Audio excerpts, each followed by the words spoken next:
not everyone here knows Git. And I found this out last semester. I sort of went through it. I had a lecture on it last, but I didn't do any homework assignments on it. And by the end of the semester, I learned there were people that should have been forced to do homework exercises in Git. So I'm going to make sure by having you do some Git assignments today. So if you've already known Git, I apologize. This may be a little bit boring, but so let's talk about Git. So Git is a tool, is a form of versioning system. Older versions, people have used things before, CVS, SourceSafe, these are also versioning systems. Git is a much more efficient versioning system. It's what underlies all of what we do in the Linux kernel and whatever. So a couple of key files that you'll have to deal with. So inside your system, inside your home directory is something called tildes, in the home directory, which is tilde, /.git config. This is where a bunch of your configuration parameters are. Sometimes Git will behave in ways you don't understand because you save some Git parameter and it shows up in your Git config. You can always go look there for a bunch of stuff. In any top level of a repository, so Git, and I'll go through more about repositories, there's something called .git. It's the top level directory, and it contains all of the objects and stuff that Git actually uses. Inside of the Git directory is another .git/config, as opposed to no slash here. And this has a project-specific configuration. This can be useful when you're trying to figure out why is Git doing something, where is Git, what's the original repo and stuff. Oddly enough, once you have a directory that you got from somebody else, you want to know where it came from, you look in your .config file inside the directory, you'll find out where was the URL was coming from in its history and stuff. There's another file called .gitignore, which is stored in the directory. If you want to ignore an entire directory, because I don't want to have that backed up, then I can put a .gitignore in the directory and we'll just ignore the entire subdirectory. I can also have gitignore particular files or particular wildcard, so I can ignore everything that ends in tilde or everything that ends in .exe. I don't want to store my binaries in Git. So I can put that in my Git config and add items to make it go away. So some things about Git. Git has some real advantages in terms of its resilience compared to, say, CVS. CVS had a single repository, and then people had copies of it. But there was a central repository. In Git, no one repository is actually a whole lot more special than another. Right? I can clone from one. I can push things back up and forth. It's a truly distributed architecture, which makes it very resilient because you don't depend on one machine being down. You can set up to have multiple seeds, and then you can get it from any one of 5 or 6 different places. Those places are automatically kept up to date. So Git is very powerful when you're using it for things like mirroring because it has all those nice properties. Speed, it's very fast compared to things like SourceSafe, CSV, Subversion, all of it. Sometimes literally in the order of magnitude faster. You're dealing with lots of files. So it was designed to be very fast and very efficient. So the compression can be done across repositories and not just per file. So one of the things that CVS did is it would allow you to have, it would look at deltas, differences between files, but it would do it per file. In CVS, in Git, it actually does it across the entire repository. So if you have 8 files, they're almost exactly the same with small variations. Some programmers like to do where they keep versions. Git will say, well, they're all variations of the same core file. It has just the differences between them. With CSV, as a version would actually have per file deltas. It minimizes the local size as well as the push and pull transfer. So this allows it to compact things and store things in a very, very efficient way. The object model is simple, which we'll also come back to. Is one of the system is sometimes Google. And has a large user base with robust tools. As I said, this underlies all of the Linux kernel, which has been distributed for a long time. But now with things like GitHub and Bitbucket, like people are using it for a very wide range of things. And so literally companies will often want to see your GitHub profile when you are looking for a job. So my recommendation is have a GitHub profile. As a student, in fact, I think now GitHub is private repositories for everybody along the sites. But as students, you can have unlimited number of private repositories. We can set you up for that. GitHub now tracks your activities on projects, both yours and other people's, even if they're private. So the employer can see you've made 500 Git commits. That says you're an active software developer.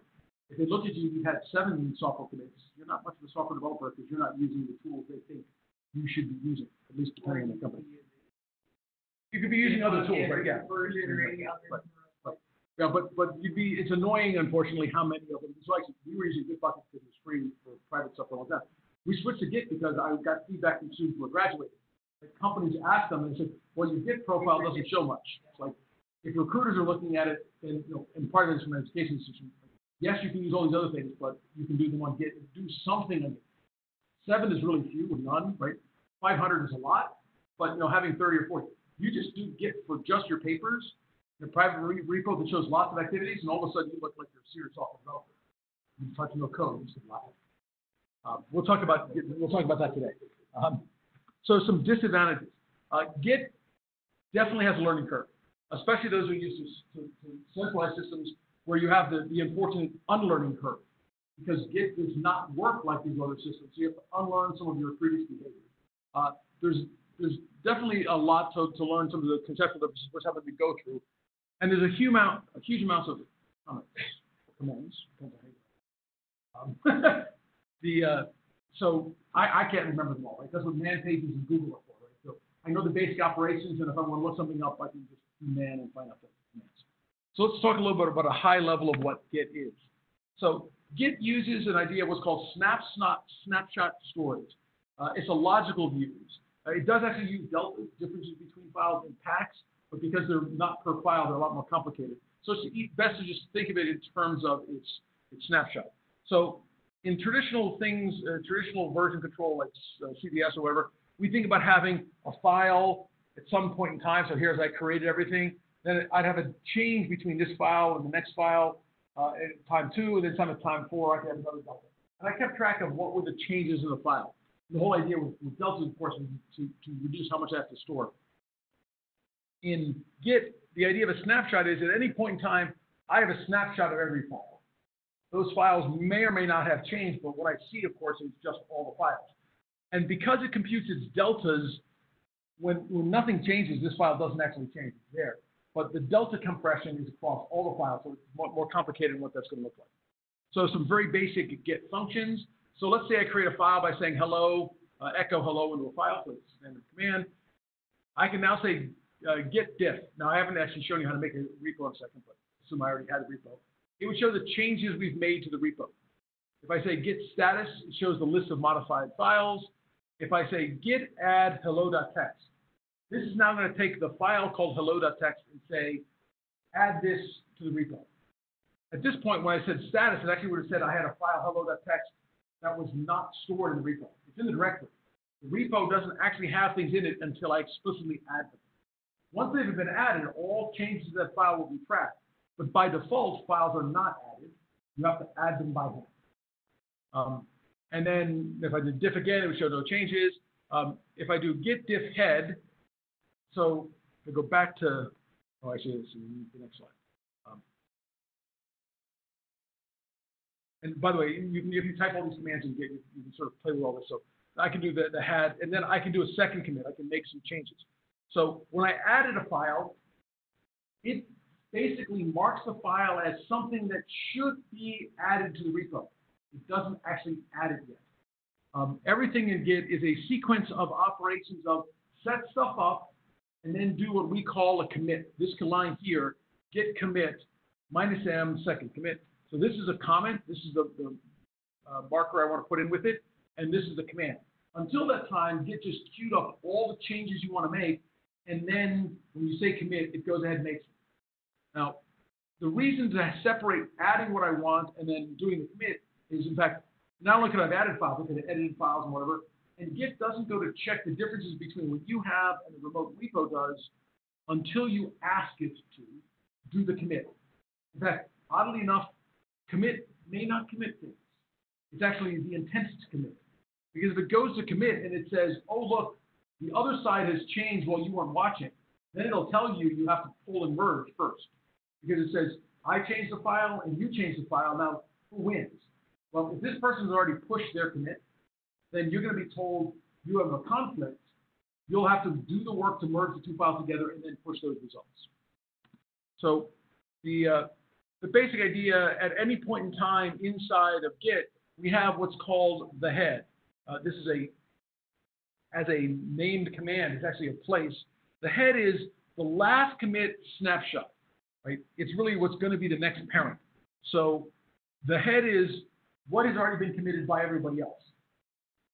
Now, when I go to do my my operation, I'm going to have my index. The things I added are what are the proposed next commit snapshots. So I've made changes to 15 files and I've added 3 new files. All of those will be what's in the index, okay? And those are the changes. The files that are currently in my directory that didn't get changed aren't in the index. They're just in the working directory, which is my sort of sandbox where all the files are. So this allows me to do lots of local things, take them, and then when I go to play with them, when I do the commit, it's going to commit the files. It's going to go back up to the head, and if the commit is successful, a new head will be created. And before that, everything is just in the index through what are called staged files. So the basic workflow, so somehow I have to create a repo with a command to initialize it, or clone one, which I will show you in just a little bit. You do some edit, you edit your files, you stage the changes, which is I'm ready to make them, review your changes, commit your changes. That's if everything goes well. If you get yelled at during your commit that there's some other changes, then you will have to pull the old changes, merge them, and we'll go through an example that does that as well. So how do I initialize? Well, the commit is real simple. Git init. That makes a new repo. It says initializing empty directory. And it depends. So this is I did it in a directory I had already called git test, so it's going to add that as repo. And then if I do ls-l of the .git, you'll see all the files that are inside of it. So it's got a file. I should use my mouse pointer so it shows up in the videos. So I've got the head, which is a small file. It's only 23 bytes, but it's really just a hash. Basically, all the names and indices in Git are just hashes. So it's keep track of stuff. And then it has, of course, the thing I mentioned. The config is in there. So description, which is when I created it, I could have put in the Git init a direction, comment. I didn't. And then info, objects, and rest, which are the parts that go together to make the repo. So as I do my basic operations, I can edit files. Okay, so I might go into my editor and do something. So in this case, I'm going to use whatever editor you want. Most of a number of more advanced editors: Visual Studio, Eclipse, VS Code, Atom, Emacs, Vim, Sublime, and Notepad. Pretty far down the list. Notepad++. All of these have direct interfaces for Git. There are commands you can add for Notepad++. Is pretty hard, but for Visual Studio, Eclipse, VS Code, Atom, Vim, Emacs, right? There are modes for interacting with Git, so they know what to do. And I sometimes forget what's the next command because the command in Emacs, which is my editor, for almost everything in dealing with Git is do the next logical thing. And so it's like it's a sequence. So whatever state I'm at, it knows what the next logical thing is. So I have to remember: do I need to push, pull, commit, add, whatever? It just knows what's the next state given what I'm trying to do. But most of them have very explicit. I mean, Emacs has explicit commands as well. So if I go to do something, so as I said here, I initialized the init. So echo is probably an even simpler editor. I just like echoed some file. So here's the command git status, which I showed you. It shows me where I'm in. I'm on branch master, initial commit. So untracked files, and it's telling me that this file hello.txt is not yet tracked. Git doesn't. I mean, it sees it's in my directory, but it doesn't know. It doesn't actually know what to do with it. So, and it says nothing added to commit, but untracked files are present. So Git's trying to tell me that if I do this, I have not saved a copy of my local file. So that's when I do the command git add, which I showed you before. So I do git add hello.txt. Now when I show git status, it's going to show me my initial commit changes to be committed. So it's showing me what's going to happen. Keep using that. I should use this. So it actually it tells me here how to remove something before I've even added to the repo. Like if I accidentally did this, most commonly happens when people say something like git add star, and you look and it added a whole bunch of garbage files. You don't want to do those. So then I can do git rm minus cached in the file name, which is unstaged. So now it's telling me to enter the new file. So very straightforward. Any questions so far? I know it's pretty boring. So so now I can commit this. I can do git commit minus am in my message. It's going to show me the message. That's the one to add to it. one file change, one insertion, and it created this new file within the Git repo. Those are the basic situations. I'm in some working directory. I added, it shows up in the index. I committed, and it shows up in the repository. Now, if I want to show the differences, again, the command I showed you before, git diff, it's going to show me the difference between the working directory and what is staged. So if I went back here, I could actually do, or this actually just git logs. It would, in this case, because the files hadn't changed, it wouldn't show me much of anything. And git diff minus cache will show me the difference between what was staged and the current head. So the repo has a head, that's what's stored by everyone else's copy. And I can now see the difference between what I have and what's stored with the cache, or between the working directory and what is ready to be go. So after I did the git add command, it staged the file ready to go up. It's not actually up there yet, but I can edit the file again after that and see other changes, and Git will allow me to do that. So the other thing I can do is I can view the history. So I can do git log, and it will show me all the changes. So here, this is just doing the same thing. Hello, whatever. Here's the git log. And then it's going to show me, and there's this long hex string. This hex string is the name of that commit. That's the hash, literally the hash of the file that we're in. So it's showing me who made the change, the date of the change, and a comment that went along with it. And then it's showing me over here a second thing. So this actually took the file hello text and changed the file to have the content hello too. So I overwrote a file with new content. And then I committed that. Right? And in the log, I can't see the changes. I just see the comments. Okay. Why do you think it doesn't show me all the changes in the log?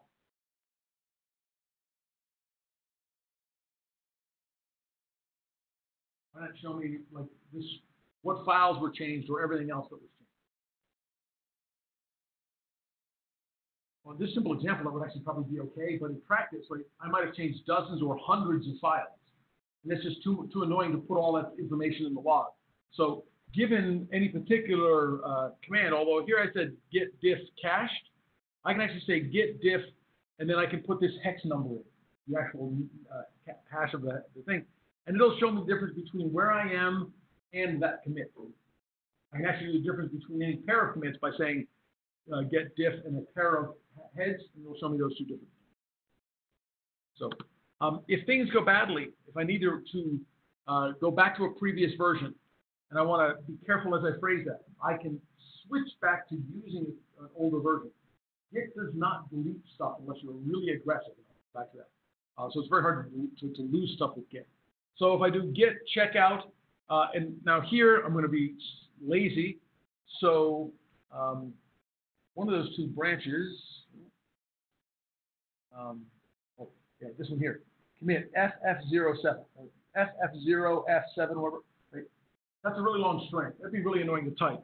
But Git is actually smart enough that if I give it a substring, the first 4 characters are unique enough, then it'll say, fine, I'll just use that. I know what you meant. I don't need to have a whole string. So git checkout will make a new branch. The idea here is I had one branch of code going. I can make a new branch to make changes in. And now in this new branch, I've gone back to the first version. Notice this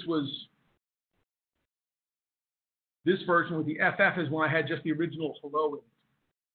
So now when I check that out, if I look at the content of the file, it's back to the original version. I can now modify the file again. I can commit. So git commit minus AM, commit on branch. And now when I look at the file, I've added the word branch to it, right? And now I can check out FF00, that's the one I had here. And it's going to yell at me. It's going to say I'm in the detached head state. I can look around, make experimental changes, whatever, but you can disregard any commits you make at this state without impacting any branches. So I can make a bunch of changes temporarily, test stuff out. And this is why Git is so powerful from a coding point of view. Because they basically set it up, go run some temporary experiment. Before I push everything back in this new weird state, I can run an evaluation, test everything, give it a test out, okay, then I can decide if I want to do it. But if not, I can go back. So if I want to create a new branch, or to retain the commits I create, after I've done this, I can now do the checkout minus B with a name, right, which is what I did up here. So in this, I checked back out the old version. So the stuff I checked out here in this new branch is now gone. When I look at the file, I'm seeing the old version. I can switch back to that branch by just saying git checkout minus B. I'll be over there. So I can have 10 or 15 versions of the code. This is really important because I see lots of PhD students whose approach to coding isn't maybe what it should be from a software engineering point of view. They don't put all the parameters on the command line. It's research code. You don't know what you're going to need until you're in the middle of it, so you're doing it, right?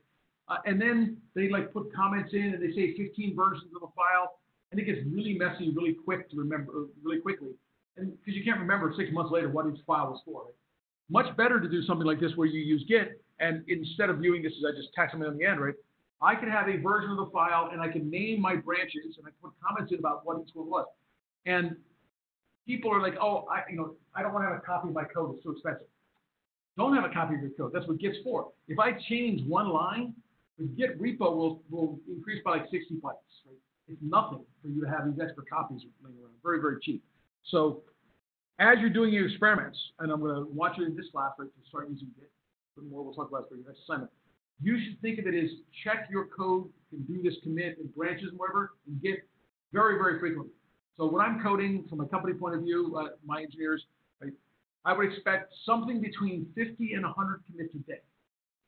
If I wasn't seeing that in the Git log, if I wasn't seeing like 40 or 50 commits a day, I would have a chat with them because it says they're not actually using Git the way they should. They're thinking of Git as I should wait until it works. That is not how you should use Git. If I have a reason to make a change, I should document that, commit it to Git, and then run the experiments to evaluate it. Not run the experiments to evaluate it and then commit it. Right? You do it in the other order. Because this way you can go back and look through, here's why I made that change, here's why I made that change. If it doesn't work, that's okay. Document that as well. But you want to be making all those commits. They're very cheap and allows you to keep a good history of what's going on. So if you accidentally do something and you're not happy with it, so I can check out a specific version of the branch tree.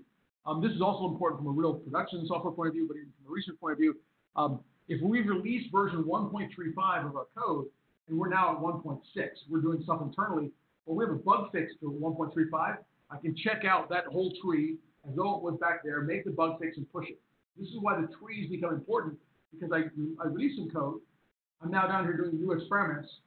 I want to go back and fix this. That actually makes a new version of this code, right? And there's this idea of a growing tree. So I can reset my current working tree. I can reset the current version of the tree to a specific version. And if my current directory, I've been doing like testing. I have a bunch of random stuff, changes I've made, and I really want to throw them away. Git won't.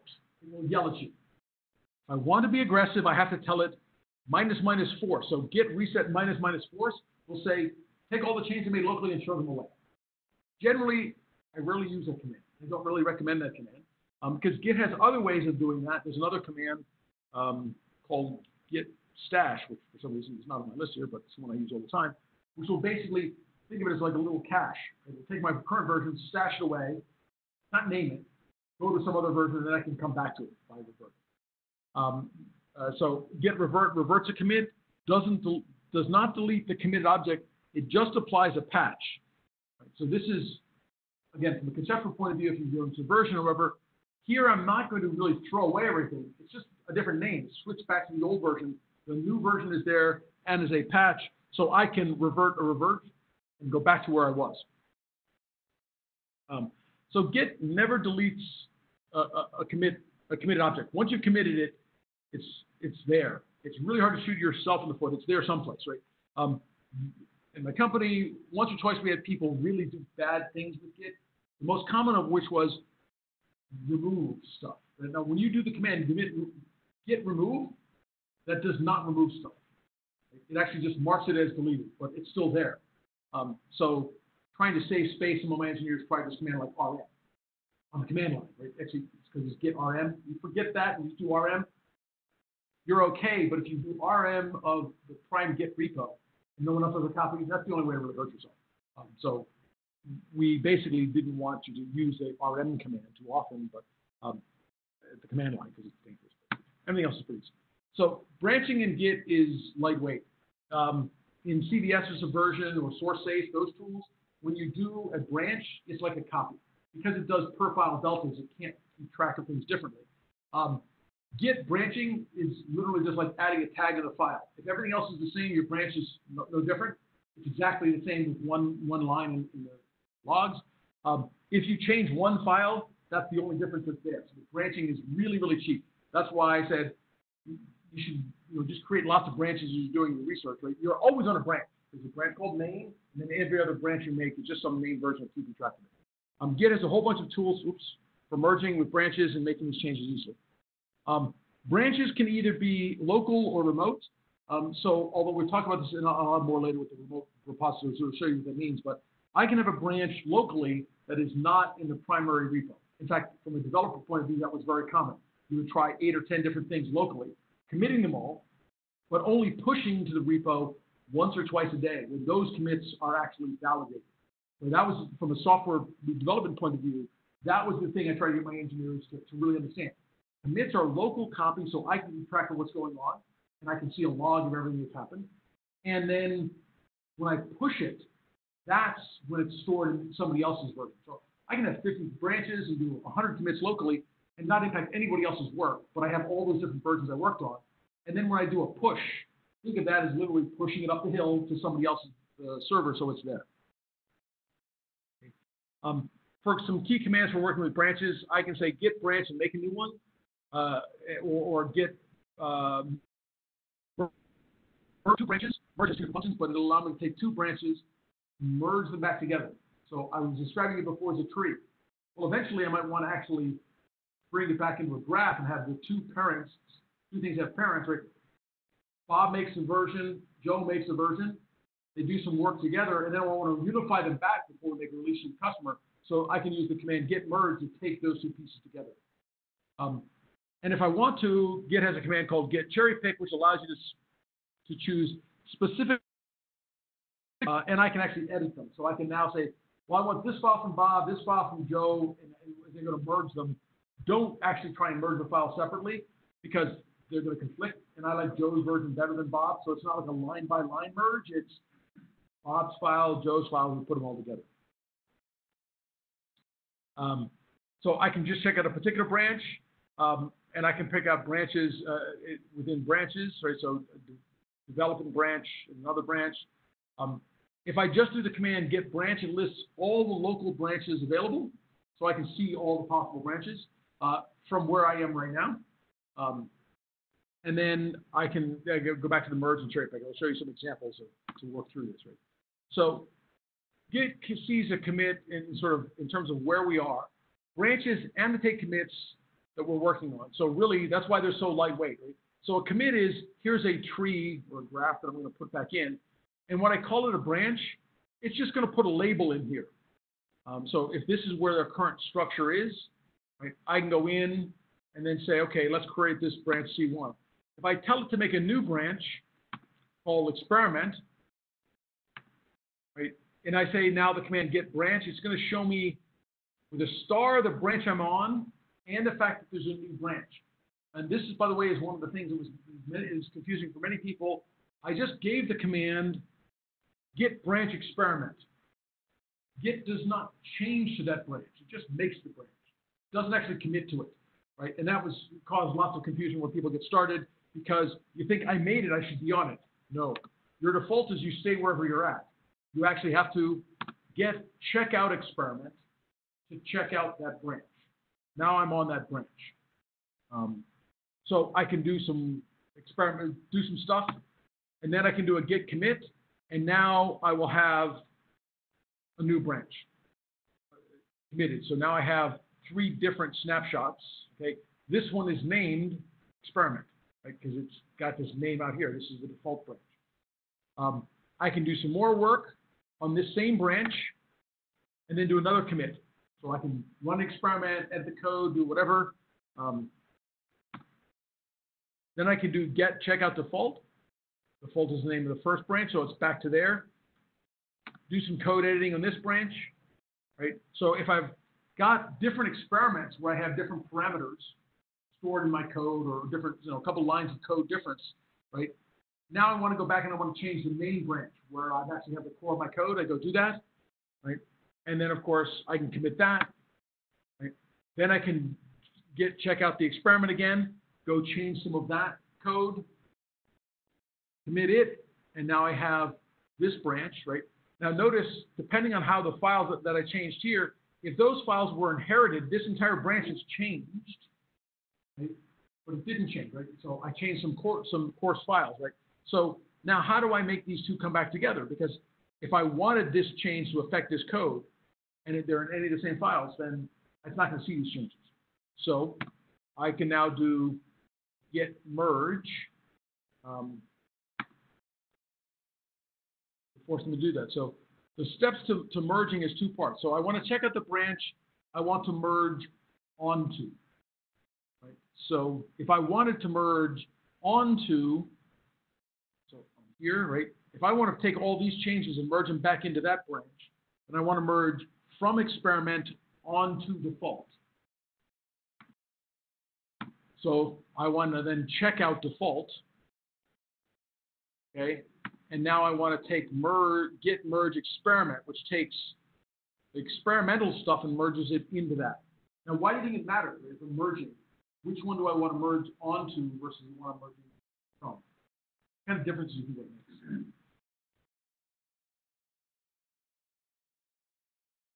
So one, it'll keep the repository name. After it gets done, the name will be default. Okay. Why else might I care?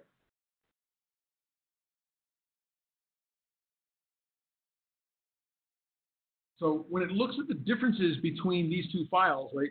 So if I'm merging on top of something, I'm going to say new things go on top of this, right? And this really just has to do with the way conflicts are going to be resolved. Which one is given the default behavior, right? So when I merge two files, if the files have nothing in common, no overlap, then they'll just merge it. But if the files have a conflict, there's a default of what it'll try and do to satisfy the conflict. And it unfortunately is environment specific how you handle the merge conflict. So if I'm doing it in Visual Studio, right, it'll actually show me, and the defaults will be the ones that if I just hit return are the ones it will take. If I do it in Vim, Vim does not have a default forced insertion. It makes you choose one. So it depends on what editor you use. So there's a small variation in that as well. So after I've done that, right, I can now check out experiments. Now, if I check out experiment and make a change, how will this graph change? Say I'm going to check out experiment. I'm now going to change some code and put it back in the system. What part of this graph will change?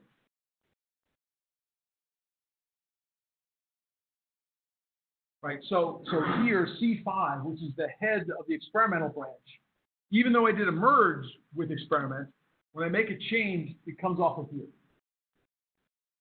So I'm continuing expanding this, not the merge version. This is the other reason why merge from and onto become important, because default branch will now grow. Default branch will grow this way, but the experiment branch grows over here. So the one I merged onto is the one that, when it's growing, will have all the changes. Experiment doesn't see any of that merge effect. Okay, so if I now check out default, right, and I can merge with experiment again. Oops, sorry. Merge with experiment again, right? Now it makes a new head and puts the experiment stuff, the new experimental stuff back into it. So why is this so cool and why is this very, very useful? In the beginning, it's a little bit confusing, but I do think it's worth your time to get through this because you'll all be doing complex experiments, hopefully part of your thesis. So this allows us to really do nonlinear development. So I can be working on a code that's in production. This is your prime experiment or whatever. I can create a branch for some issue, some idea I have, work for 10 minutes.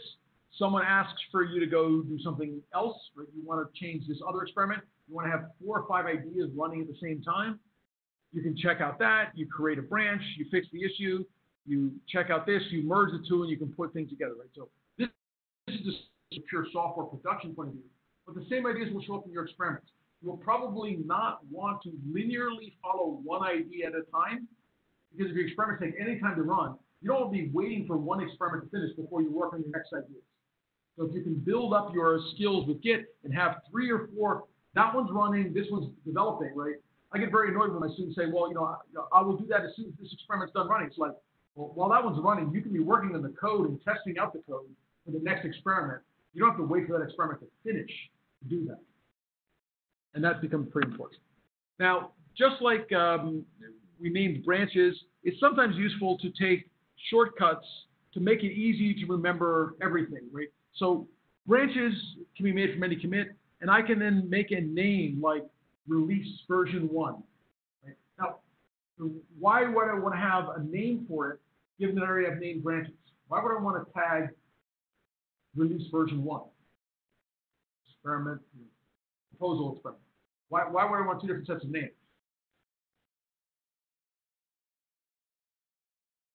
Oh, but I already have a name for the branch, right? So why 2 names might be more confusing. Right? Well, the reason is that as I work, the experimental branch or the default branch is going to keep advancing. What I really want to do, and the whole point of a tag, is to tag a snapshot in time. Release 1 is the code I released, to the public. Now we're going to keep developing. I always want to be able to go back to release 1, and it's not one file; it's like every file. So the branch names keep advancing as the branch advances. I don't want to kill that branch and only make new branches. So a tag lets me do this. Right? So again, this can be useful as you're working through your thesis to sort of tag. This is the experiment from chapter 2. Right? This is all of the code as it was at that point in time. Then I can keep working on the code, right? And I don't have to worry about like copying zip files with source code, right? I have some students who still do that, right? That's not how you want to do it. Put it in here and give it a nice tag name. So another thing that Git can do that's pretty powerful is dealing with what are called submodules. If your software has dependencies, and those dependencies are also held in Git repositories, you can basically link the 2 of them together, and I'll show you an example in just a second, so you can make information about how this works in your program. So if I want to initialize a submodule, I can say git submodule add, and then a second Git repo. This creates a directory called project, because I call this one project that I'm linking to, right? Inside your directory, I can do cd project git checkout and some new version, and you'll get the exact version you wish to use. This becomes important when you start building in other people's libraries, because your code may depend on version 1.3 Pi's Git. And the next thing you know, somebody has upgraded one of your machines. And now it doesn't work anymore, right? This basically lets you make sure you have your own copy of everything that you're building on, so that at any point in time, you can go back and replicate it. I also find this is a really good structure for those who want to share their code, because then they know exactly what version you were using. If you don't do this, you will, of course, get whatever library you're linked against. And when that changes, your code may not work anymore. Even you might not remember what it was. So it's good to sort of do this for code you're going to try and build on top of. So when dealing with this as a submodule, I actually break this program into 2 pieces. So if I clone my main repo, that's the way I would normally clone something. I can then do git submodule init. This creates a submodule. The correct version is set by the original repository.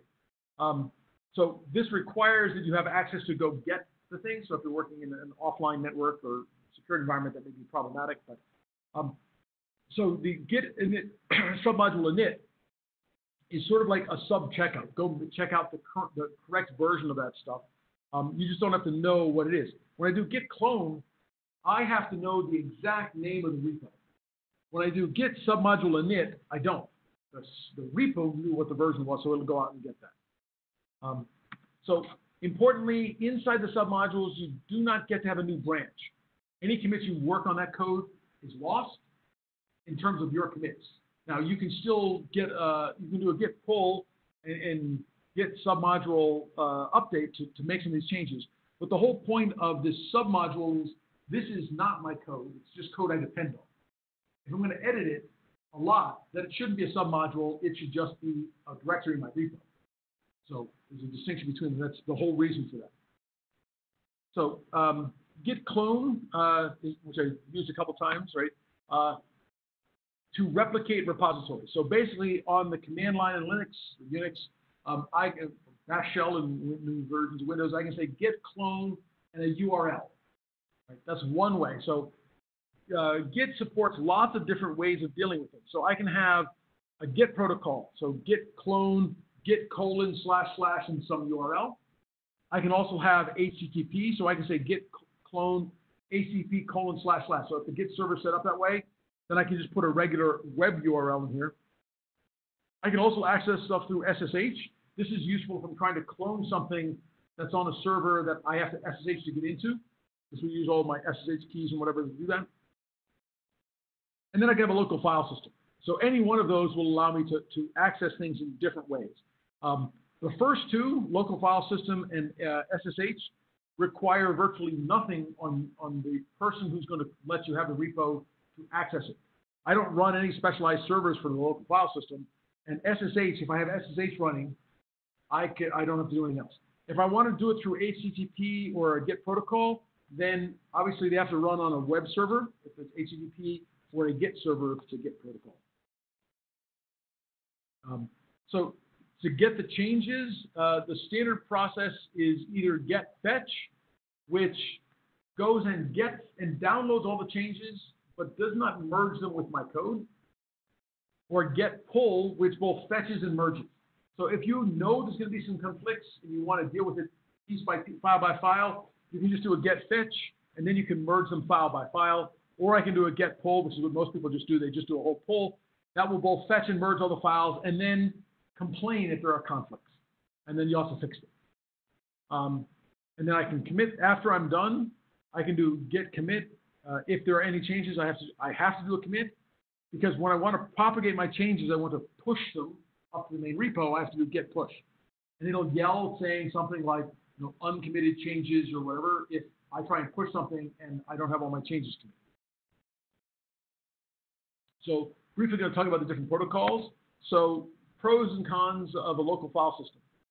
So pros, it's simple. It supports existing access control, and it's NFS enabled, so I can use a local file system and make a copy on another machine. If you are working on your thesis on your personal laptop, if you have one, I implore you, do something with Git to have a copy of everything you do on some other machine. Having had a PhD student whose apartment was broken into and his laptop with all of his code and thesis documents stolen, right? And takes another year to graduate. That is not a place you want to be. Okay? So it's not really hard. So local file system with NFS, right? You could literally just keep having two copies for all your code, all your thesis in a repo, and then just have another version someplace else, on GitHub or somewhere on your network file system. To do this, you have to set up some public shares, and it's sort of slow on top of NFS, but it gets you someplace. If you don't want to have your code on somebody else's server, this gives you a complete way of doing it. If you have SSH, the problem with the advantages are you basically support authenticated access, so no one you don't want to get to it can get to it. It's easy to set up, as most systems provide SSH tool sets, and it's fast. The compression happens before transfer, so it is only sending the deltas that it needs to. The disadvantage of this is you can't have anonymous read access. Like everyone's got an SSH in, and you should never have anonymous SSH in, so you can't get it. Setting up an actual Git protocol, it's the fastest. It can actually allow for public anonymous read access. The disadvantage is it doesn't really have good authentication.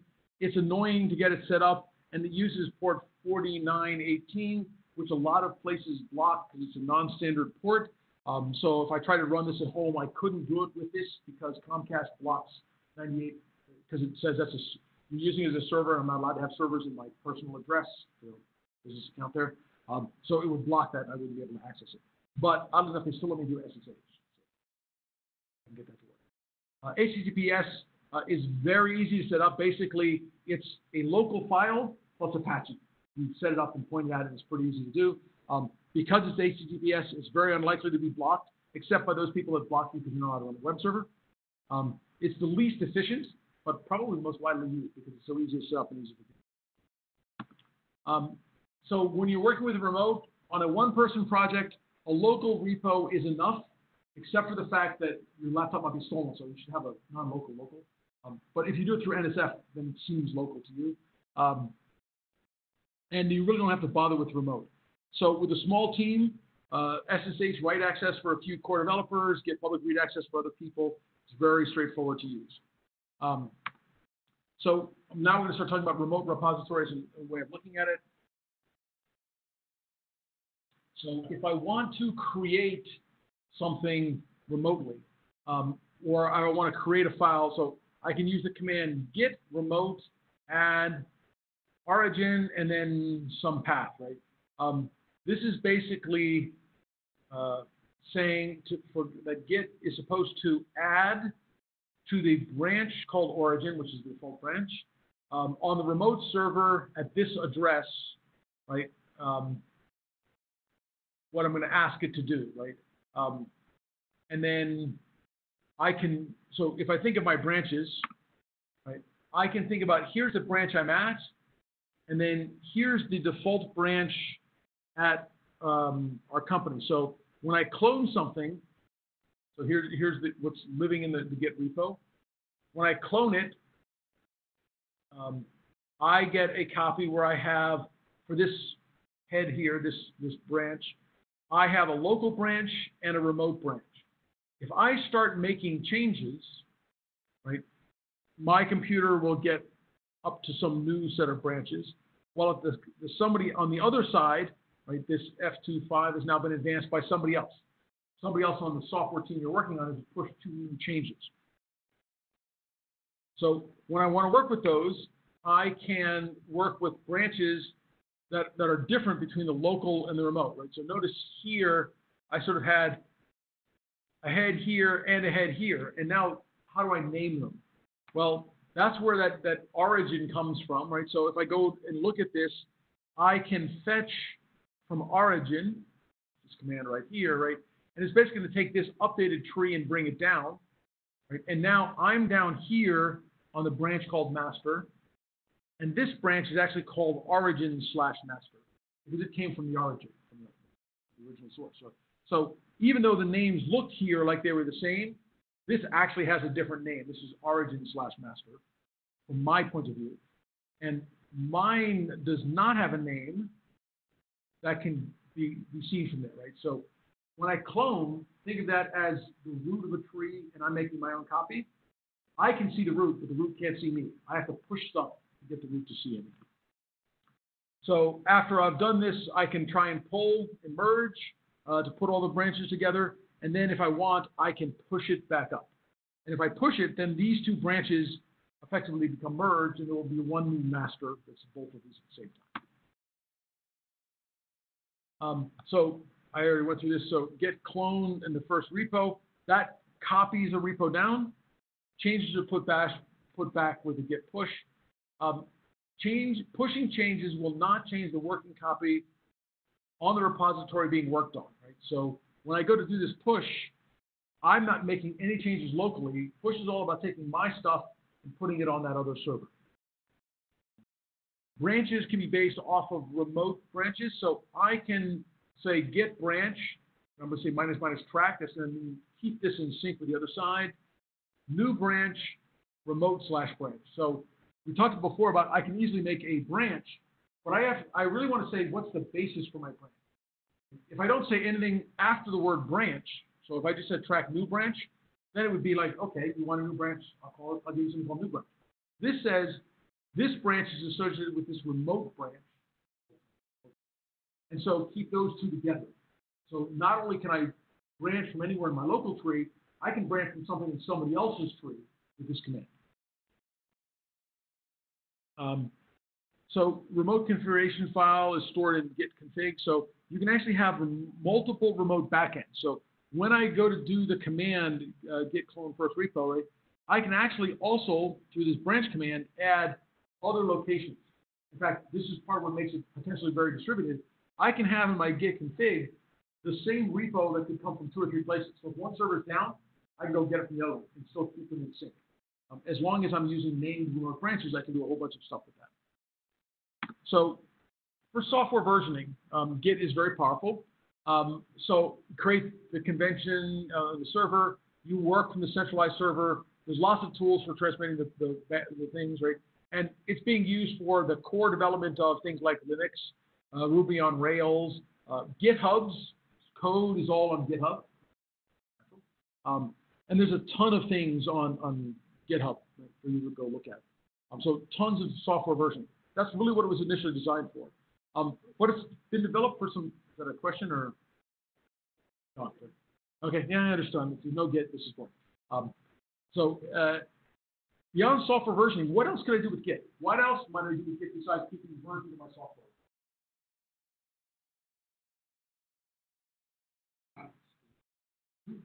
Storage. What do you mean by storage? Yeah, so in fact, you can literally use it for backups. Right, so you can basically have a bunch of data experiments, right? They're not code, but I have all these things, right? You can store them by GitHub by having a repo, regularly local commands update my stuff, regularly push the backup location, right? And you get a simple version of this, right? So if I have data sets, I can maintain them all on GitHub. Makes it easy to share. It makes it easy to make changes and push and copy, but also then have an offsite backup because you're not on my thing. There's a limit. So I'll tell you, if you start putting like a terabyte on GitHub, they're coming after you. If you accidentally add a terabyte to GitHub, they come and yell at you. Your free accounts aren't free of a terabyte. But companies will still pay for that. But for you, it's a great way of just saying, okay, I've got all my data sets and whatever, right? Especially if you do any work to sort them and put them in the right file format and directory structure, whatever for your code. They're not code, but they should be in Git, and they should be backed up. Okay. How about anything else? Can you think of anything else? These are now a little bit. The next one's a little bit more production oriented. So imagine that I actually have lots of Apache environments, right, where I'm working on websites. It's a kind of software development, but a lot of it is not code, right? It's like text files and images and all this other random stuff. So you can do Apache environment with multiple environments. So I can literally take my environment, clone it on a dev machine, do some development, test it out, push all the changes, go over to the production machine, and pull it back out of Git, and now I have an updated version of it. Right? Minor differences between the environment, things like IP and log levels, whatever, all those are maintained in files that are not in Git, but all the production, all the other files go with it. So this is a great way for you to manage different experiment code versions, right? Data that are used process, right? You make different subdirectories, you make different Git branches, and then you can easily switch back and forth between them. Okay. Much more efficient and much more reliable than commenting code in and out, which I still see lots of PhD students like, I will try this in Python. Right? So in Python, right, I will just like comment out 3 lines and change these 3 lines, right? Get in the habit, instead of doing that, delete the old 3 lines, add the new lines, make a new branch, commit them with comments so you know what's going on. Because I guarantee you, after a couple of months, it'll be like, I don't know which of these lines I have to uncomment to make this work. You want to have control over your code. And then lastly, which will be related to where we're going, Git is actually really good for documents. It's really well matched to LaTeX. LaTeX, because it's really a text file, right, not like a Word document, right, fits very well. It's very efficient with Git. I find in the process within my lab, we do most of our shared papers using 1 sentence per line. And that has to do with the fact that Git does merges by lines. Right? So it'll take line of this file, line of that file, look for the differences and decide if they conflict. So if I have 1 paragraph as 1 line, right, then when I have that, I edit this, 2 people editing the same paragraph all conflict. That's always a problem because not to be more merging. If I break my sentence up into 3 lines, then I won't have these merge conflicts. But what might happen is somebody edits the first part of the sentence, and somebody else edits the last part of the sentence. They get a broken sentence because I've grammatically messed stuff up. So most the text editors like Emacs, Vim, gedit, many of them have a 1 sentence per line mode where they will try and put 1 sentence on every line and they've got paragraphs and whatever. And if not, you can still just have that as a thing. So it's well matched for multi-person editing. The editors, authors clone stuff from the central server, do a lot of work with it. And to talk about its power, so Overleaf acquired another company called PureLaTeX. Both of them were based, and overly still is, actually everything you do in that source is based on Git. There's a repo underlying everything you do on Overleaf that shows you where the files are going. So, and I'll actually go and show you some of that in a second, but because I'm streaming this, I don't know how this recording will be when I change stuff. I will finish up and we'll talk about the assignment, and then I'll go show you some stuff on Overleaf. So, one of two parts of your assignment for next week. This is a Git. I will update these slides, and I will have to do something because there should have been a repo name there, which means I saved the wrong version of my file. Unfortunately, it's not in Git, so I'll give you a repo. I'll post that in the assignment online as well. Basically, there's a repo I want you to check out. It is a simple LaTeX repo that has currently one file in it. Each of you are going to make a new LaTeX file named after your last name. In that file, you're going to take some of the information from your first assignment about yourself, including the photo and whatever. And you're going to add your new file, or whatever you need, into the repo. You're going to update the file, which is assignment 3, that text file, to include your file. So you have to do LaTeX include and make sure it all LaTeX properly. Okay? And then you're going to push all those changes back up to the repo. After at least 2 other people have uploaded their files, so you can't do all this assignment in one sitting because you have to have other people do stuff, you're going to edit one of their files. So Heather's going to edit.